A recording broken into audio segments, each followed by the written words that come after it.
Abu Nawas dan pukulan yang menjadi dinar. Pada suatu hari Abu Nawas menghadap ke istana. Ia pun bercakap-cakap dengan Sultan dengan riang gembira. Tiba-tiba terlintas dalam pikiran di benak Sultan. Bukankah ibu si Abu Nawas ini sudah meninggal? Aku ingin mencoba kepandaiannya sekali lagi. Aku ingin menyuruh dia membawa ibunya ke istanaku ini. Kalau berhasil akan aku beri hadiah 100 dinar. Hai, Abu Nawas, titah Sultan, besok bawalah ibumu ke istanaku, nanti aku beri engkau hadiah 100 dinar. Abu Nawas kaget. Bukankah beliau sudah tahu kalau ibuku sudah meninggal, tapi mengapa beliau memerintahkan itu, pikirnya. Namun dasar Abu Nawas, ia menyanggupi perintah itu. Baiklah, tuanku, esok pagi hamba akan bawa ibu hamba menghadap kemari, jawabnya mantap. Setelah itu ia pun mohon diri. Sesampai di rumah, setelah makan dan minum, ia pergi lagi. Dijelajahinya sudut-sudut negeri itu, menyusuri jalan, lorong dan kampung, untuk mencari seorang perempuan tua yang akan dijadikan sebagai ibu angkat. Rupanya tidak mudah menemukan sesosok perempuan tua. Setelah memeras tenaga mengayun langkah ke sana kemari hingga jontor, barulah ia menemukan yang dicari. Perempuan itu adalah seorang pedagang kue apem di pinggir jalan yang sedang memasak kue-kue dagangannya. Dihampirinya perempuan tua itu. Hai, ibu, bersediakah engkau kujadikan ibu angkat, kata Abu Nawas. Kenapa engkau berkata demikian, tanya si ibu tua itu. Apa alasannya? Maka diceritakanlah perihal dirinya yang mendapat perintah dari Sultan agar membawa ibunya ke istana. Padahal ibunya sudah meninggal. Juga dijanjikan akan membagi 2 hadiah dari Sultan yang akan diterimanya. Uang itu dapat ibu simpan untuk bekal meninggal bila sewaktu-waktu dipanggil Tuhan, kata Abu Nawas. Baiklah, kata si ibu tua itu, aku sanggup memenuhi permintaanmu itu. Setelah itu Abu Nawas menyerahkan sebuah tasbih dengan pesan agar terus menghitung biji tasbih itu meskipun di depan Sultan, dan jangan menjawab pertanyaan yang diajukan. Sebelum meninggalkan perempuan itu, Abu Nawas wanti-wanti agar rencana ini tidak sampai gagal. Untuk itu ia akan menggendong perempuan tua itu ke istana. Baiklah anakku, moga-moga Tuhan memberkatimu, kata si ibu tua. Dan terutama kepada ibuku. Keesokan harinya pagi-pagi sekali Abu Nawas sudah sampai di istana lalu memberikan salam kepada Sultan. Waalaikumsalam, Abu Nawas, jawab Sultan. Setelah itu Sultan memandang Abu Nawas. Bukan main terkejutnya Sultan melihat Abu Nawas menggendong seorang perempuan tua. Siapa yang kamu gendong itu? Tanya Sultan. Diakah ibumu, tapi kenapa siang begini kamu baru sampai? Benar, tuanku, inilah ibu Patik, beliau sudah tua dan kakinya lemah dan tidak mampu berjalan kemari, padahal rumahnya sangat jauh. Itu sebabnya Patik gendong ibu kemari, kata Abu Nawas sambil mendudukkan ibu tua di hadapan Sultan. Setelah duduk ibu tua itu pun memegang tasbih dan segera menghitung biji tasbih tanpa henti meski Sultan mengajukan beberapa pertanyaan kepadanya. Tentu saja Sultan tersinggung, ibumu sangat tidak sopan. Lagi pula apa yang dikatakannya itu sampai tidak mau berhenti? Sembah Abu Nawas, ya tuanku Syah Alam, suami ibu Patik ini 99 banyaknya. Beliau sengaja menghafal nama-nama mereka satu persatu, dan tidak akan berhenti sebelum selesai semuanya. 100 dinas. Demi mendengar ucapan Abu Nawas tadi perempuan tua itu pun melempar tasbih dan bersembah datang kepada Sultan. Ya tuanku Syah Alam, katanya, adapun Patik ini dari muda sampai tua begini hanya seorang suami hamba. Apabila sekarang ini berada di hadapan tuanku, itu adalah atas permintaan Abu Nawas. Dia berpesan agar Patik menghitung-hitung biji tasbih dan tidak menjawab pertanyaan tuanku. Nanti Abu Nawas akan membagi 2 hadiah yang akan diterimanya dari tuanku. Begitu mendengar ucapan perempuan tua itu Sultan tertawa dan menyuruh memukul Abu Nawas 100 kali. Ketika perintah itu akan dilaksanakan, Abu Nawas minta izin untuk dipertemukan dengan Sultan. Ya tuanku, hukuman apakah yang akan tuanku jatuhkan kepada hamba ini? Karena engkau berjanji kepadaku akan membawa ibumu kemari, aku pun berjanji akan memberi hadiah uang 100 dinar. Tapi karena kamu tidak bisa memenuhi janjimu, dapatlah engkau 100 kali pukulanku, kata Sultan. Ya tuanku, Syah Alam, kata Abu Nawas, Patik berjanji dengan perempuan tua ini akan membagi 2 hadiah yang akan tuanku berikan kepada hamba, tetapi karena sekarang hamba mendapat dera, hadiah itu juga harus dibagi 2, karena yang bersalah 2 orang, Patik terimalah hukuman itu, tetapi 50 seorang dengan perempuan tua ini. Dalam hati Sultan bergumam, jangankan dipukul 50 kali, dipukul sekali saja perempuan tua ini tidak akan mampu berdiri. Setelah itu Sultan memberi 50 dinar kepada perempuan tua itu sambil berpesan agar tidak cepat percaya kepada Abu Nawas bila lain kali menemuinya. Dengan sukacita diterimanya hadiah itu dan dipandangnya Abu Nawas. "Ya Tuanku Syah Alam, ampun beribu ampun, jika ibuku telah mendapat anugerah dari Paduka, tidak adil kiranya bila anaknya ini dilupakan begitu saja." Ya, terimalah pula bagianmu," ujar Baginda sambil tersenyum. "Ini." Semua orang tertawa dalam hati.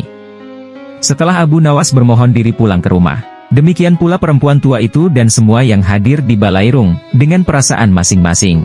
"Abu Nawas dan harimau berjenggot, hai Abu Nawas," seru Khalifah Harun al-Rasyid. "Sekarang juga kamu harus dapat mempersembahkan kepadaku seekor harimau berjenggot, jika gagal, aku bunuh kau." Kata-kata itu merupakan perintah Sultan yang diucapkan dengan penuh tegas dan kegeraman. Dari bentuk mulutnya ketika mengucapkan kalimat itu jelas betapa Sultan menaruh dendam kesumat kepada Abu Nawas yang telah berkali-kali mempermainkan dirinya dengan cara-cara yang sangat kurang ajar. Perintah itu merupakan cara Baginda untuk dapat membunuh Abu Nawas. "Ya Tuanku Syah Alam," jawab Abu Nawas. "Semua perintah Paduka akan hamba laksanakan, namun untuk yang satu ini hamba mohon waktu 8 hari. "Baik," kata Baginda. Alkisah, pulanglah Abu Nawas ke rumah. Agaknya ia sudah menangkap gelagat bahwa raja sangat marah kepadanya, dicarinya akal supaya dapat mencelakakan diriku, agar terbalas dendamnya, pikir Abu Nawas. Jadi aku juga harus berhati-hati. Sesampainya di rumah dipanggilnya emak orang tukang kayu dan disuruhnya membuat kandang macan. Hanya dalam waktu 3 hari kandang itu pun siap sudah. Kepada istrinya ia berpesan agar menjamu orang yang berjenggot yang datang ke rumah. "Apabila Adinda dengar Kakanda mengetuk pintu kelak, suruh dia masuk ke dalam kandang itu," kata Abu Nawas sambil menunjuk kandang tersebut. Ia kemudian bergegas pergi ke musala dengan membawa sajadah. "Baik," kata istrinya. "Hai Abu Nawas, tumben lu sholat di sini?" bertanya imam dan penghulu musala itu. "Sebenarnya saya mau menceritakan hal ini kepada orang lain, tapi kalau tidak kepada Tuan Penghulu kepada siapa lagi saya mengadu?" jawab Abu Nawas. "Tadi malam saya ribut dengan istri saya. Itu sebabnya saya tidak mau pulang ke rumah." "Pucuk dicinta, ulam tiba," pikir penghulu itu. "Kubiarkan Abu Nawas tidur di sini dan aku pergi ke rumah Abu Nawas menemui istrinya, sudah lama aku menaruh hati kepada perempuan cantik itu." "Hai Abu Nawas," kata si penghulu, "bolehkah aku menyelesaikan perselisihan dengan istrimu itu?" "Silakan," jawab Abu Nawas. "Hamba sangat berterima kasih atas kebaikan hati Tuan." Maka pergilah penghulu ke rumah Abu Nawas dengan hati berbunga-bunga, dan dengan wajah berseri-seri diketuknya pintu rumah Abu Nawas. Begitu pintu terbuka ia langsung mengamit istri Abu Nawas dan diajak duduk bersanding. "Hai Adinda," katanya. "Apa gunanya punya suami jahat dan melarat, lagi pula Abu Nawas hidupnya tak karuan, lebih baik kamu jadi istriku, kamu dapat hidup senang dan tidak kekurangan suatu apa." "Baiklah kalau keinginan Tuan demikian," jawab istri Abu Awas. Tak berapa lama kemudian terdengar pintu diketuk orang, ketukan itu membuat penghulu belingsatan. "Kemana aku harus bersembunyi?" ia bertanya kepada nyonya rumah. "Tuan Penghulu," jawab istri Abu Nawas, "silahkan bersembunyi di dalam kandang itu." Ia lalu menunjuk kandang yang terletak di dalam kamar Abu Nawas. Tanpa pikir panjang lagi penghulu itu masuk ke dalam kandang itu dan menutupnya dari dalam, sedangkan istri Abu Nawas segera membuka pintu. Sambil menengok ke kiri kanan, Abu Nawas masuk ke dalam rumah. "Hai Adinda, apa yang ada di dalam kandang itu?" tanya Abu Nawas. "Tidak ada apa-apa," jawab istrinya. "Apa putih-putih itu?" tanya Abu Nawas. Lalu dilihatnya penghulu itu gemetar karena malu dan ketakutan. Setelah 8 hari Abu Nawas memanggil 8 kuli untuk memikul kandang itu ke istana. Di Baghdad orang gempar ingin melihat harimau berjenggot. Seumur hidup, jangankan melihat, mendengar harimau berjenggot pun belum pernah. Kini Abu Nawas malah dapat seekor. Mereka terheran-heran akan kehebatan Abu Nawas. Tetapi begitu dilihat penghulu di dalam kandang, mereka tidak bisa bilang apa-apa selain mengiringi kandang itu sampai ke istana hingga menjadi arak-arakan yang panjang. Si penghulu malu bukan main, arang di muka kemana hendak disembunyikan. Tidak lama kemudian sampailah iring-iringan itu ke dalam istana. "Hai Abu Nawas, apa kabar?" tanya Baginda Sultan. Apa kamu sudah berhasil mendapatkan harimau berjenggot? Dengan berkat dan doa tuanku, alhamdulillah hamba berhasil, jawab Abu Nawas. Maka dibawalah kandang itu ke hadapan Baginda. Ketika Baginda hendak melihat harimau tersebut, si penghulu memalingkan mukanya ke arah lain dengan muka merah padam karena malu, akan tetapi kemanapun ia menoleh, ke situ pula Baginda memelototkan matanya. Tiba-tiba Baginda menggeleng-gelengkan kepala dengan takjub, sebab menurut penglihatan beliau yang ada di dalam kandang itu adalah penghulu musalla. Abu Nawas bubur menimpali, "Ya tuanku, itulah harimau berjenggot." Tapi Baginda tidak cepat tanggap, beliau termenung sesaat, kenapa penghulu dikatakan harimau berjenggot? Tiba-tiba Baginda bergoyang ke kiri dan ke kanan seperti orang berdoa. "Haim, Haim, Haim moh penghulu." "Ya tuanku Syah Alam," kata Abu Nawas, "perlukah hamba memberitahukan kenapa hamba dapat menangkap harimau berjenggot ini di rumah hamba sendiri?" "Ya, ya," ujar Baginda sambil menoleh ke kandang itu dengan mata berapi-api. "Ya aku maklum sudah." Bukan main murka Baginda kepada penghulu itu, sebab ia yang semestinya menegakkan hukum, ia pula yang melanggarnya. Ia telah berkhianat.